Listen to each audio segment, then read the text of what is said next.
Interview.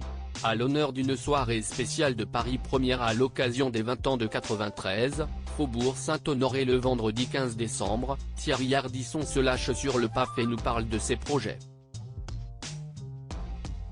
Thierry Ardisson remet le couvert. Pour les 20 ans de son émission culte 93 Faubourg Saint-Honoré, l'animateur organise un dîner inédit diffusé en clair, dès 21 h le vendredi 15 décembre. Sont attendus autour de la table sa compagne Audrey Crespo-Mara, Muriel Robin et Anne Lenaine, Gérard Darmon, Laurent Baffy, Franz-Olivier Gisbert et Bertrand Chameroy. Lors d'un récent déjeuner en présence de la presse, Thierry Ardisson en a également profité pour donner sa vision sans filtre du PAF et évoquer ses nombreux projets. Thierry Ardisson sur son absence de l'antenne: je ne vais pas faire mon Michel Drucker. Télé Loisirs, l'antenne ne vous manque-t-elle pas? Thierry Ardisson, place aux jeunes. Je ne vais pas faire mon Michel Drucker. Je n'ai plus envie de faire de l'antenne ni de talk-show, sauf en cas d'idée incroyable ou de concept que je suis le seul à pouvoir animer. L'époque est toutefois au retour de vieilles marques comme Star Academy, Secret Story, Popstar. L'époque n'est pas à la créativité. Mais vous, la presse, vous en portez aussi la responsabilité. Ce qui a perdu la télévision ou le cinéma, si est-il l'absence de critique. On ne peut pas juger la télévision, comme vous le faites dans 90% des cas, uniquement avec les chiffres d'audience. Choisir les chiffres contre la qualité, la créativité et l'invention, si est participer à l'enterrement de la télévision. Si à l'époque les gens avaient vu les scores de Lunettes Noires pour Nuit Blanche. Le 4e numéro d'Hôtel du Temps, que vous souhaitiez consacrer à Johnny Hallyday, verra-t-il le jour? Non.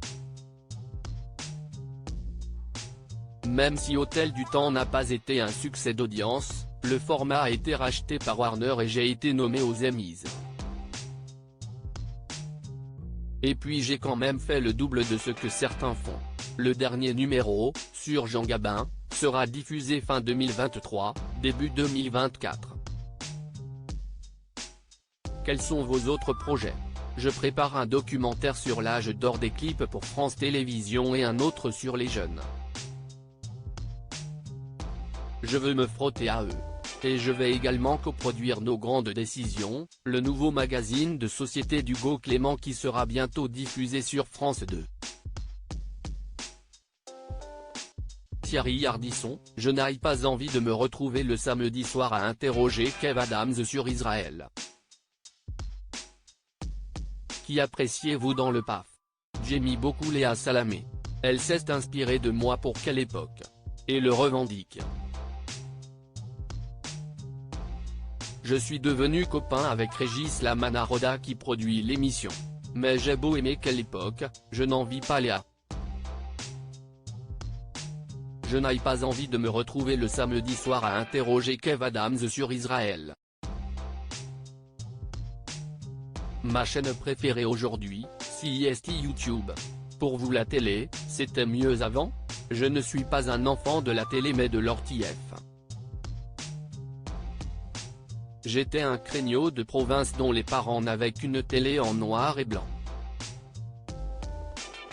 Ma culture vient de là, de Daisy de Galard et de Denise Glaser.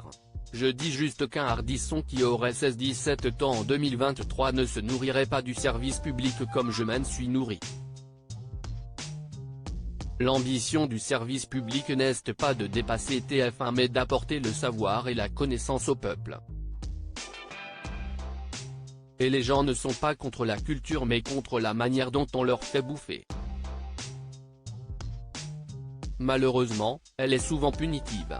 L'éco-régie d'Orange ou le grand échiquier en prime time, ça ne marche pas. Il faut la rendre digeste.